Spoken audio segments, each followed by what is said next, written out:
Renda fixa é perda fixa. Quantas vezes você já não ouviu isso por aí? Pois é, hoje a gente vai derrubar por terra com argumentos, com dados, com estudos, tudo que você já ouviu falar dizendo que, olha, a renda fixa não dá dinheiro. E a gente vai ver que não é bem assim. Então bora pro vídeo.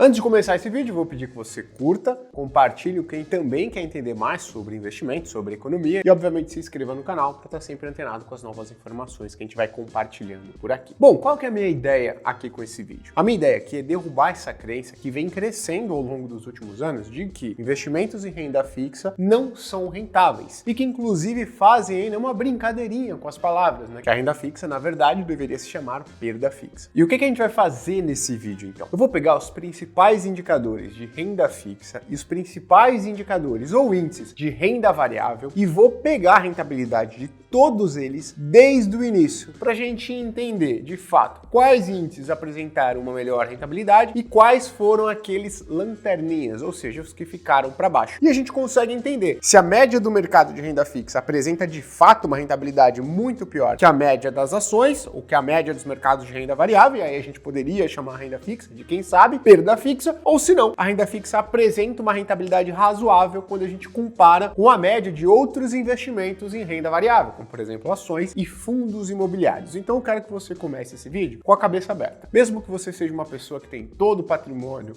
em ações, todo o patrimônio em fundos imobiliários, comece esse vídeo com a cabeça aberta. Perfeito? Antes de começar, eu preciso obviamente listar quais indicadores eu peguei para a gente acompanhar a rentabilidade nos últimos 20 anos. Basicamente desde 2005. Gui, por que você não voltou antes? Porque a gente não tinha índices e indicadores relevantes para fazer essa comparação. Alguns índices importantes, eles têm menos de 20, 10 anos no mercado brasileiro. Por exemplo, o caso do IFIX. O índice de fundos imobiliários, a gente só consegue voltar à rentabilidade do IFIX, né, que representa ali os principais fundos imobiliários do mercado brasileiro, a partir de 2011. Então, nessa primeira comparação, a gente vai pegar somente alguns indicadores de renda fixa e de ações. Perfeito? Por quê, Gui? Porque de fundos imobiliários a gente só consegue pegar a rentabilidade desde 2011. Então, a ideia aqui é pegar uma janela de quase 20 anos. Perfeito? Quais são os indicadores que a gente vai analisar? Obviamente, o CDI, o principal indicador da renda fixa brasileira e o principal índice do mercado financeiro brasileiro. Quando você vai acompanhar a rentabilidade de diversos analistas, diversos fundos de investimento, você vai entender que quase todos, em sua grande maioria, comparam a sua performance e a sua rentabilidade com o CDI. Por quê, Gui? O CDI, ele acompanha muito de perto a Selic, que é a taxa básica de juros no Brasil, tá? Então, e você consegue a rentabilidade do CDI de maneira razoável, sem correr risco quase nenhum, ou seja, correndo um risco irrelevante, e consegue ter aquele nível de rentabilidade. Por isso que ele é utilizado como comparação para vários investimentos que apresentam um risco um pouco maior do que o CDI, tá? Então sempre que a gente vai falar o seguinte, olha, esse é um bom investimento, pô, corri um pouco mais de risco, mas será que valeu a pena? Será que ele é eficiente em apresentar uma rentabilidade contra o CDI, que é o principal índice de renda fixa do mercado brasileiro? Então ele é muito utilizado para isso. Então, óbvio, a gente não pode deixar de fora o CDI. Um outro indicador que a gente não pode deixar de fora é o IPCA. Afinal de contas, o IPCA mostra a inflação brasileira, é o índice oficial da inflação no Brasil. Ou seja, quanto na média os preços subiram no Brasil. É a perda de poder de compra do seu dinheiro. Então é interessante, é necessário, na verdade, para você minimamente manter o seu poder de compra, que os seus investimentos, sejam eles em renda variável, sejam eles em renda fixa, sejam eles em fundos imobiliários, né, ou ações, que eles apresentem uma rentabilidade minimamente superior ao IPCA. Porque se não apresentarem, significa que você está poupando, deixando de gastar, investindo, e aquele seu patrimônio está perdendo o poder de compra ao longo do tempo. Então é importante que esses investimentos superem o IPCA, por isso que a gente está colocando aqui o IPCA também no acompanhamento dos indicadores. Então, CDI e IPCA. Depois, Ibovespa, o principal índice de ações do mercado brasileiro. O Ibovespa, tá? Reflete as maiores e mais negociadas empresas da Bolsa Brasileira. Depois, o índice Small Caps, que representa empresas de pequena capitalização, que teoricamente tem um potencial de crescimento e de valorização das suas ações maior do que as ações listadas no Ibovespa. Quando a gente entra no mundo da renda fixa, a gente vai pegar alguns outros indicadores. O primeiro deles, IRS IRFM. O IRFM é o índice dos títulos públicos pré-fixados no Brasil. Sabe quando você entra na plataforma do Tesouro Direto? Você deve ter reparado que você tem lá o Tesouro Selic, Tesouro pré-fixado, e ele pode ser com juros semestral ou sem juros semestral, e Tesouro IPCA. Quando a gente está falando do IRFM, a gente está falando basicamente da média dos títulos pré-fixados emitidos pelo Tesouro Nacional, tá certo? Então, IRFM, índice dos títulos públicos pré-fixados no Brasil. Depois a gente passa para os indicadores dos títulos indexados à inflação. E aqui a gente quebra eles em 3. Primeiro, o IMAB. O IMAB é o índice dos títulos públicos indexados à inflação de qualquer prazo. Então, Tesouro Nacional emitiu um título público, entra dentro do IMAB, tá? Então, é basicamente a rentabilidade média dos títulos públicos indexados à inflação emitidos pelo Brasil, pelo Tesouro Nacional, perfeito? E a gente quebra o IMAB em 2 categorias. O de curto prazo, que é o famoso IMAB5. Então, aqui você está acompanhando a rentabilidade média dos títulos públicos indexados à inflação de curto prazo. E aí você tem o IMAB5+. Você vai pegar a rentabilidade média dos títulos públicos indexados à inflação que vencem em 5 anos ou mais. Então, nessa primeira comparação, a gente vai utilizar 8 índices, 8 indicadores, e a gente vai acompanhar a rentabilidade de cada um deles desde exatamente o dia 2 de setembro de 2005, que é quando a gente consegue acompanhar a rentabilidade de todos esses índices que eu citei para você agora. Perfeito? Vamos lá então! Por ordem crescente, começando com o que apresentou a menor rentabilidade desde então. Quem você imagina que teve a menor rentabilidade desde então? Será que foi algum índice de renda fixa, né? Será que foi algum... De fato, a renda fixa começa a fazer... Renda fixa igual a perda fixa, será que começa a fazer sentido? Vamos ver. Em último lugar, que bom, ficou o IPCA, o famoso Índice de Preços ao Consumidor Amplo, nosso indicador oficial da inflação. O que isso significa, Gui? Nosso indicador oficial da inflação tendo ficado em último lugar. Significa que não interessa onde você investiu. Se você investiu em ações, se você investiu em renda fixa pós-fixada, que é representado pelo CDI, se você investiu em renda fixa pré-fixada, pelo IRFM, indexada à inflação,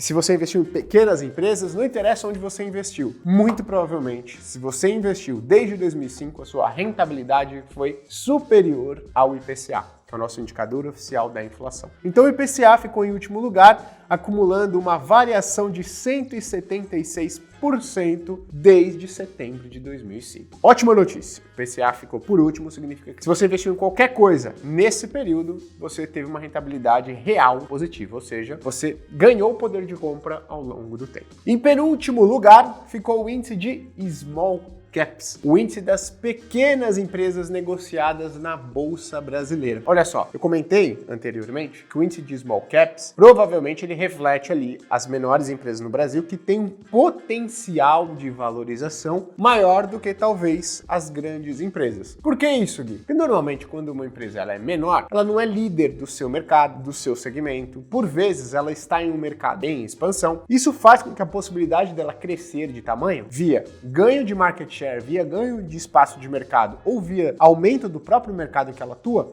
seja mais fácil. Porém, o que a gente viu no Brasil nos quase últimos 20 anos é que esse potencial não se refletiu em uma maior rentabilidade no final das contas. Então, em penúltimo lugar, o índice Small Caps com 333% de retorno nos quase últimos 20 anos. Subindo mais um degrauzinho pouco acima do índice Small Caps está lá o Ibovespa, o principal índice de ações do mercado brasileiro. Se você investisse aleatoriamente nas maiores e melhores empresas negociadas na Bolsa Brasileira que estão ali no Ibovespa, muito provavelmente a sua rentabilidade entre setembro de 2005 e agora, 1º de abril de 2024, foi algo próximo a 354%, porque essa foi a rentabilidade acumulada do Ibovespa desde então. Você vai falar o seguinte: poxa, Gui, mas ficou acima da variação da inflação, certo? Então, se eu investir no Small Cap, se eu investir no Ibovespa, eu tive um ganho real, né? Eu ganhei poder de compra com o patrimônio que eu investi lá, correto? Correto. Mas você vai acompanhar agora comigo que a rentabilidade dos indicadores de ações ficou significativamente abaixo de outros índices que eu vou comentar com você agora. Passando para o próximo degrau, nós temos o famoso CDI, com uma rentabilidade acumulada de 498%. Agora sim a gente tem um indicador de renda fixa. Mas veja só, a gente está falando do CDI, o indicador de renda fixa com o menor risco do mercado brasileiro, tá? Apresentando uma rentabilidade de 498%, quase 500% no período em que o Ibovespa rendeu 350% e que o índice Small Caps rendeu 330%. Ou seja, se você investiu aleatoriamente nas ações no Brasil, provavelmente quem investiu no CDI, correndo bem menos risco, teve uma rentabilidade maior. Você vai falar o seguinte, mas poxa Gui, eu posso ter feito, ou alguém pode ter feito uma boa seleção de ações. Concordo, calma que a gente ainda vai chegar lá, mas será que esse mesmo pensamento não funcionaria também para investimentos pontuais em alguns bons ativos de renda fixa? Calma que ainda tem chão. Porém, o que a gente está vendo aqui é que o índice mais conservador da renda fixa já apresentou uma rentabilidade melhor do que os dois principais índices de ações do mercado brasileiro. Agora, subindo mais um degrau e a gente vai para o nível de rentabilidade muito superior ao CDI e muito superior aos outros indicadores de ações. A gente vai falar do IRFM, o índice dos títulos públicos pré-fixados no Brasil. No período apresentou uma rentabilidade de 663%,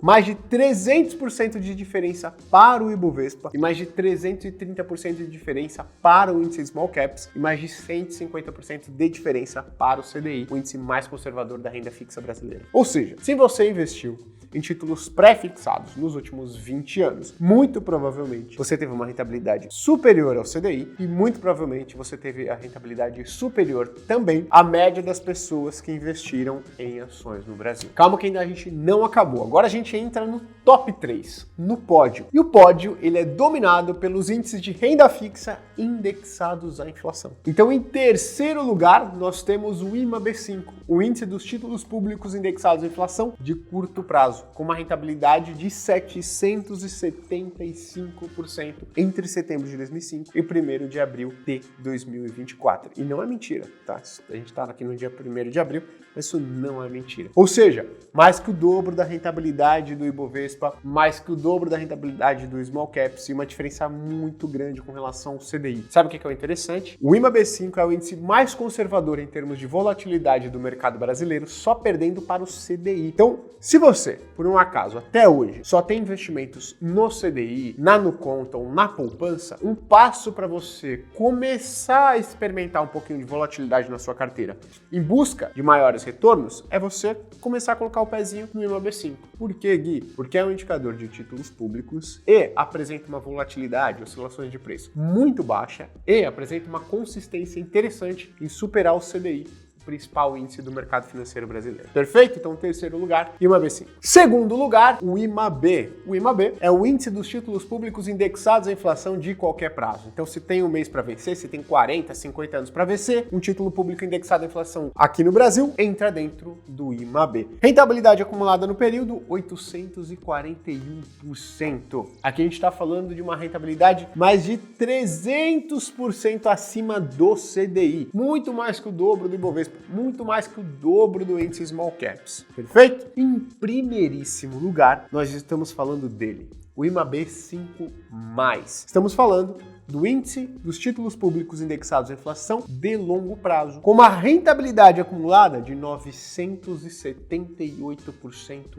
no período, quase 1000%. A gente está falando de uma rentabilidade acumulada quase que o dobro do CDI no período. Poxa, Gui, eu vou pegar todo o meu dinheiro e vou colocar no IMAB5+, certo? Não. Você precisa entender que o IMAB5+ apresenta um risco de volatilidade, oscilação de preço, muito alto. Em períodos desafiadores para a economia, para o mercado brasileiro ou global, esses investimentos tendem a se desvalorizar de maneira relevante. Em momentos positivos, contrário, ele tende a se valorizar de maneira relevante. O que interessa aqui nessa avaliação de ponta a ponta é que ele ficou em primeiríssimo lugar, dando um baile em todo e qualquer outro indicador do mercado financeiro brasileiro. Então veja só, se a gente vai pegar aí os últimos quase 20 anos de rentabilidade do mercado, a gente tem os índices de renda fixa apresentando uma rentabilidade muito superior aos índices de renda variável, de ações. E eu sei o que é que você vai falar. Isso por si só já seria uma justificativa para você deixar de repetir esse mantra de que a renda fixa é perda fixa. Esquece isso. Mas eu sei qual que é a sua justificativa para manter esse tipo de pensamento. Mas poxa, Gui, e se eu investisse muito bem em ações, eu não conseguiria ter uma rentabilidade superior a isso? Lógico, se você investisse muito bem em ações, você conseguiria ter uma rentabilidade superior a isso, sim. Só que é algo simples? De jeito nenhum. A grande maioria dos gestores, das gestoras de investimento que se propõem a superar o Ibovespa no médio e longo prazo, não o conseguem fazer. Ou seja, a gente está falando de uma equipe de profissionais com um gestor de investimentos, com analistas de investimento cobrindo cada setor e específico, com economistas, com ferramentas que custam dezenas de milhares de dólares por ano, tudo isso para tentar superar o Ibovespa, e a grande maioria não consegue. Então você poderia investir muito bem em ações e ter uma rentabilidade muito superior ao Ibovespa, Small Caps, aí da sua casa? Poderia. É fácil? De jeito nenhum. E tem um outro ponto. Além do mais, eu estou pegando o índice de renda fixa. Se você está pensando que você pode selecionar bem as ações, você poderia selecionar também, muito bem, os títulos públicos que compõem esses índices, aumentando também a sua rentabilidade dentro da renda fixa. Então não tem como você utilizar um argumento falando o seguinte: mas não vale você pegar a rentabilidade do Ibovespa, porque eu poderia fazer uma boa seleção de ações dentro do Ibovespa. Perfeito, você poderia fazer, assim como você poderia fazer uma seleção melhor ainda de ativos de renda fixa dentro desses índices de renda fixa, o que aumentaria ainda mais a sua rentabilidade, tá? Então, esse argumento que as pessoas utilizam para justificar que não, essa rentabilidade do Ibovespa, ela é ruim, é muito fácil de ser batido, primeiro, que os dados não nos mostram isso, e segundo, que você poderia implementar o mesmo raciocínio quando você fala de renda fixa. Então, de perda fixa, a renda fixa não tem absolutamente nada, hein? Mas você deve estar pensando o seguinte: Gui, cadê o IFIX, o índice de fundos imobiliários? Porque eu invisto em imóveis e em fundos imobiliários e sei que a rentabilidade é muito boa. Então a gente vai acrescentar agora o IFIX. A gente vai acompanhar a rentabilidade histórica também contra os principais indicadores de renda fixa que a gente acabou de citar, contra os principais indicadores de ações que a gente acabou de citar também, e a gente vai verificar quais se comportaram da melhor maneira possível, passando um pouquinho mais rápido. Quando nós acrescentamos o IFIX, a gente só consegue voltar, né, no tempo, digamos assim, para acompanhar a rentabilidade desses índices a partir de 2011. Então, dia 1º de janeiro de 2011 é o primeiro dia que todos os índices vão apresentar rentabilidade até o dia 1º de abril de 2024. Perfeito? Então, quando a gente inclui o IFIX na base de comparação, a janela de rentabilidade vai ser 1º de janeiro de 2011 a 1º de abril de 2024, tá? A gente está falando de um pouco mais de 13 anos aqui nessa janela de comparação. Em último lugar, olha só, a gente deixou de ter o IPCA. A gente deixou de ter o principal índice de inflação do mercado brasileiro. Em último lugar, nós temos aqui o Small Caps, o índice de Small Caps. Ou seja, as pequenas empresas da Bolsa Brasileira apresentaram uma rentabilidade inferior ao Ibovespa. Então, na média, quem investiu em pequenas empresas listadas aqui no Brasil, desde 1º de janeiro de 2011 até 1º de abril de 2024, teve uma rentabilidade menor do que a inflação. Isso significa que ela poupou, investiu seu dinheiro e perdeu dinheiro com relação à inflação. Perdeu o poder de compra, tá? Então, Small Caps em último lugar, com 55% de rentabilidade. Depois, o Ibovespa, também abaixo do IPCA, do indicador oficial da inflação no Brasil. O Ibovespa apresentou uma rentabilidade de 83% no período. Para você ter uma ideia, o IPCA, indicador oficial da inflação no Brasil, apresenta uma rentabilidade de 115%. Se você investiu, aleatoriamente nas empresas que compõem o índice Small Caps ou nas empresas que compõem o Ibovespa, você perdeu o poder de compra. Você deixou de gastar, poupou, investiu, e essa parcela perdeu o poder de compra. Por quê? Porque a inflação foi mais alta do que a sua rentabilidade nesse período. De novo, você pode ter escolhido boas ações, pode ter escolhido bons fundos de investimento, com certeza, tá? Mas na média a gente está falando das empresas mais negociadas, as maiores que estão no Ibovespa e no Small Caps, perfeito? Então eu comentei, que o IPCA acumulou 115% de variação nesse período. Depois a gente tem o CDI, o principal índice do mercado brasileiro, com o menor risco, com uma rentabilidade acumulada de 224%. Tá? Então, tudo que está abaixo do CDI foi um investimento muito ineficiente nesse período. Ou seja, você correu mais risco, mais volatilidade e no final das contas teve um rendimento menor do que o CDI. Você poderia ter deixado o dinheirinho parado lá no CDI, rendendo todo dia, com liquidez diária e ter uma rentabilidade de 224%. Então, muitas pessoas tiveram uma rentabilidade menor, correndo muito mais risco, o que não é comum em países e mercados desenvolvidos, tá? Já te adianto, mas isso é papo para um outro vídeo. Depois, subindo um pouquinho mais, nós temos ele, o IFIX, o índice de fundos imobiliários no Brasil, com uma rentabilidade acumulada de 240%. Então, na média, os maiores e mais negociados fundos imobiliários do mercado brasileiro apresentaram uma rentabilidade de 240%. Gui, já está considerando o reinvestimento dos dividendos? Sim, 240%, considerando o reinvestimento dos dividendos dos fundos que compõem o IFIX. Mas, Gui, eu não poderia fazer uma seleção dos melhores fundos imobiliários dentro do IFIX? Com certeza, mas lembre-se, esse argumento funciona para quase qualquer outro índice. Acima do IFIX, nós temos o IRFM, o índice dos títulos públicos pré-fixados no Brasil, com uma rentabilidade acumulada de 280%. E, de novo, novamente, mais uma vez, em uma janela de observação diferente, com um prazo menor, mas ainda bem relevante, nós temos no top 3, no pódio, os 3 índices de renda fixa indexados à inflação. Só que ao contrário daquela janela maior de observação, em que as diferenças de rentabilidade eram muito relevantes, aqui as diferenças são bem pequenas, tá? Mas a gente manteve a ordem do pódio, tá? Então, em terceiro lugar, a gente tem o IMAB5, com 311% de rentabilidade. Em segundo lugar, nós temos o IMAB, o índice dos títulos públicos indexado à inflação de qualquer prazo, com 315% de rentabilidade. E em primeiríssimo lugar, de novo, novamente, com 2 medalhas de ouro nessas 2 janelas de observação, nós temos o IMAB5+, com 316% de rentabilidade. Você fala, pô, Gui, esse IMAB5+, aí é campeão. Toda hora eu ganho mais dinheiro nele, cara, nessas janelas longas de observação. Só que dá uma olhadinha. Se a gente for pegar a rentabilidade do IMAB5+, dos indexados à inflação de longo prazo, ela foi levemente maior do que a dos indexados à inflação de curto prazo. Então, 316 do IMAB5+, contra 311 do IMAB5, dos de curto prazo. Só que a diferença de volatilidade é gritante entre eles. O IMAB5+, balança, chacoalha muito mais do que o IMAB5. Então você pode até ter apresentado uma maior rentabilidade do IMAB5+. Porém, em termos de eficiência, com certeza o IMAB5 foi melhor. Ou seja, ele entregou um resultado muito bom, correndo um nível de risco muitíssimo menor do que os outros que estão colocados à sua frente, pelo menos nessa janela de observação. Agora me diga o seguinte, será que esse vídeo mudou a sua ideia de que renda fixa é igual a perda fixa? Se não mudou, eu sugiro que você coloque desde o início e assista novamente. E eu tenho um recado para te dar aqui, tá? Poxa, Gui, agora eu fico em dúvida de qual classe de ativos eu tenho que escolher para compor a minha carteira de investimentos. Então, será que eu devo deixar de investir em ações? Será que eu devo deixar de investir em fundos imobiliários e investir só em renda fixa? De jeito nenhum, tá? É difícil você superar os principais índices de renda variável no Brasil, o Ibovespa, Small Caps, um IFIX, o índice de fundos imobiliários? Sim, se você fizer isso sozinho. Porém, você pode fazer isso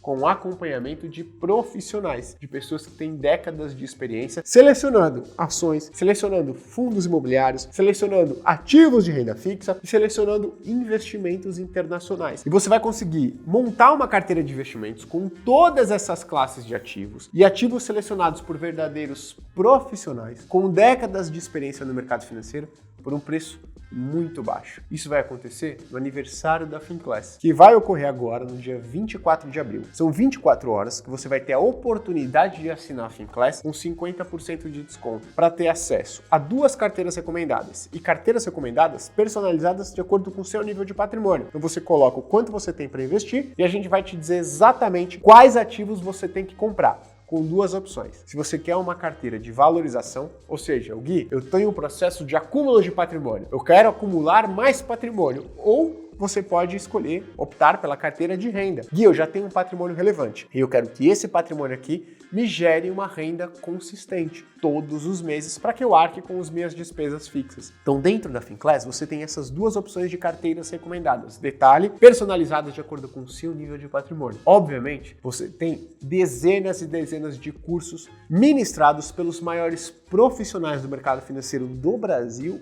e do mundo, tá? Tudo isso dentro da plataforma da Finclass. E agora, no dia 24 de abril, você vai ter a melhor oportunidade do ano para se juntar à nossa plataforma, para se juntar aos nossos mais de 100 mil assinantes. Então, se eu fosse você, se eu quisesse de fato mudar de vida, ajustar minha carteira de investimentos e parar de orientar as minhas decisões de investimento por vídeo gratuito no YouTube, eu clicaria no link na descrição do vídeo, se inscreveria para o aniversário da Finclass e aguardaria que no dia 24 de abril você vai ter a melhor oportunidade do ano para se juntar aos mais de 100 mil assinantes da Finclass que já estão investindo muito bem o seu dinheiro.